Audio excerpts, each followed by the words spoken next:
friends, today we are going to talk about the property tax protest, how to do it and what are the tips and what is the best way to win and succeed. Everyone knows that the state of Texas has one of the highest property tax, and every January the county reassesses your property tax based on the sold homes previous whole year and send you a statement in April. So if you think that it has been assessed way too high, which is in almost every case or 90% of the case, and you want to protest it, what are your ways, what are your means? The best way I would say is let's just go step by step, okay? So the very first step, you need to do it that you get a form which is enclosed inside the tax statement. Fill it out. It has questions like, okay, why do you think first that you need to, like first, what are you trying to do? Why do you want to protest it? And they have several reasons. So go ahead and pick one. And then it would ask you, what would you think your taxes should be? Most of the time, we feel that our home has depreciated because it has aged. Number two, the things are falling apart in the house and you are really aware of it, but they are not. Because the county is assessing your property which is sold in your neighborhood, and they're taking probably the best three, the worst three, or the medium three is for you to figure it out and take it to them. So how would you go about it? First, you can either file the protest online or you can go to the county office and you can submit your claim. Two things will happen at that time. You will be given an informal date and it will also give you a formal date, and both will sometimes comes together in the mail or sometimes they call you. Every year I have seen different responses. So regardless, you will be given a chance to file a claim, say in the office, and you will receive a call or you will be called in their office. You have multiple choices. You can either take somebody with you who understands the real estate better than you, or you can take their help. And who's your best friend who can help you? Your best friend who can help you is your realtor. Have a realtor friend who can give you the comparatives of last year for the entire neighborhood within 2 miles if it is not a neighborhood property. Take it no farther than 2 miles so you can compare it kind of apple to apple, because at least the lot value is same and maybe the homes are pretty much built by the same builder, so they look kind of same too. Inside will be completely different depending on the number of bedroom, number of bathrooms, patio, no patio, second floor or not, game room or not, all that. Okay, so let's go. Now ask the realtor to give you the PDF and an email so you can take a copy of it and then first review it yourself at home. Go through all the sold properties and compare them with your house, okay? So say one side you put your house, the second side you put that picture of the house, okay? First look at, is the numbers of the bedroom same? Number of the bathroom same? Number of the stories same? What does the interior look like? What does the exterior look like? And start writing against each picture of each property what is a plus and what is a minus in your house. All you have to do is that homework. Maybe it will take you 2-3 hours, but once you do that, you're kind of ready to go with your analysis.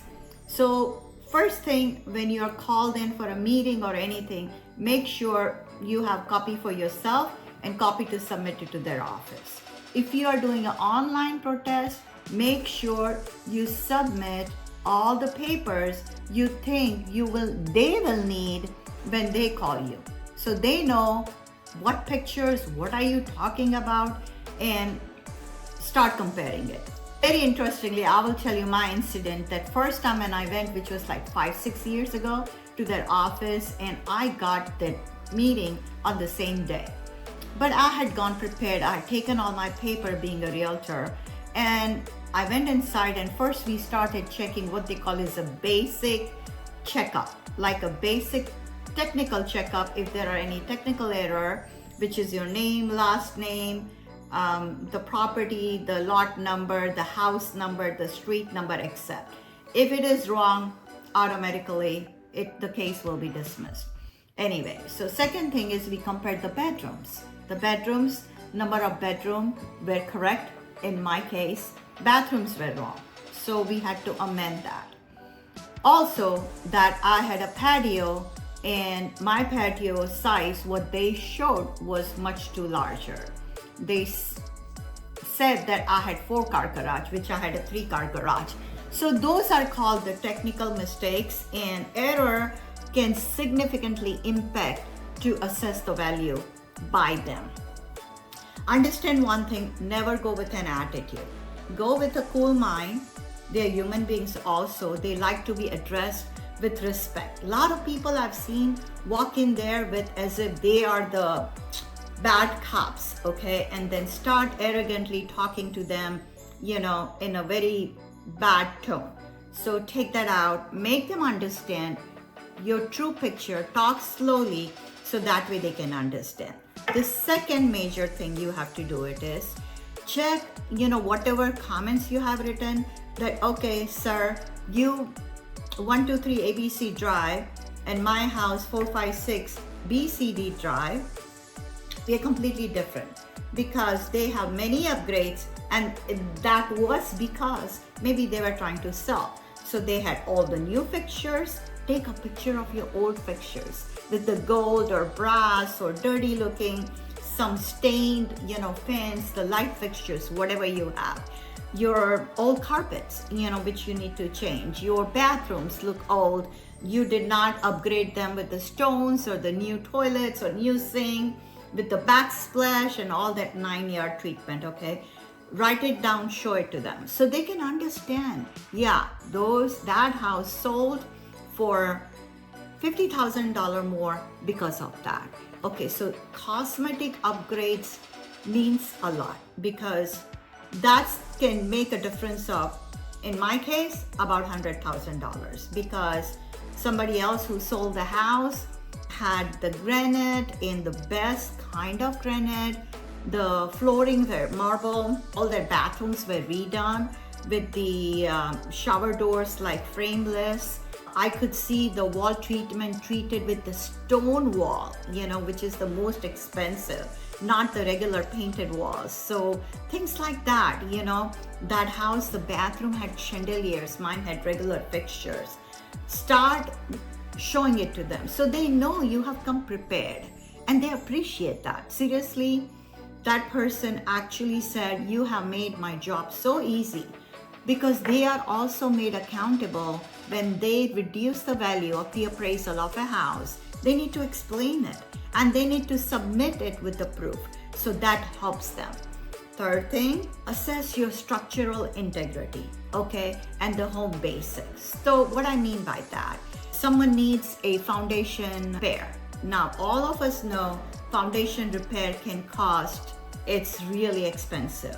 And that can give you a discount in that 1 year at least, of a big money, depending on how much are you going to show as damage.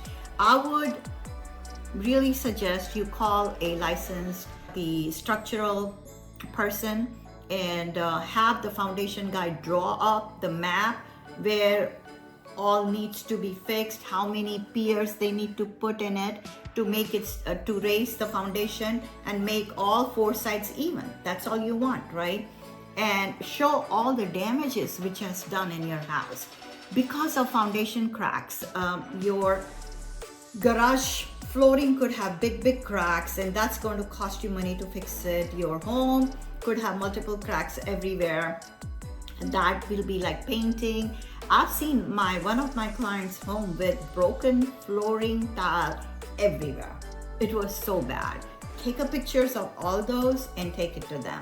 That yes, this is the repair cost, and this will be my bringing my house to the up-to-date standard, this cost. So they will understand that. I guess this is pretty much it. It will give you a lot of ammunition if you use these three things. Now let's talk about informal hearing, which is what you did. Either you did it in person or you did it by going in their office. It doesn't matter. And sometimes it does happen, or I would say rarely it happens, that you don't agree at all, okay?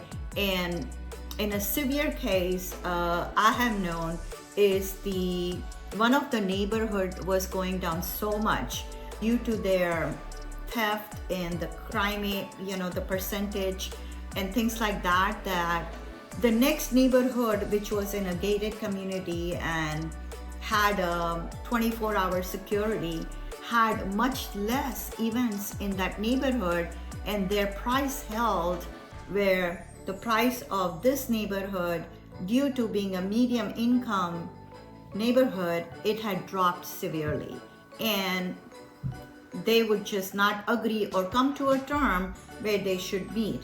So my client wanted to go to a formal hearing, and you go through formal hearing, it goes really fast. So when you are given a formal hearing, take multiple picture, take a photographer's drone picture of the neighborhood to show them from the aerial view what you are saying. In this case, like the neighborhood gated security, the gate, the kind of homes they have versus the kind of homes just within quarter mile, and all that will come handy to you to prove it.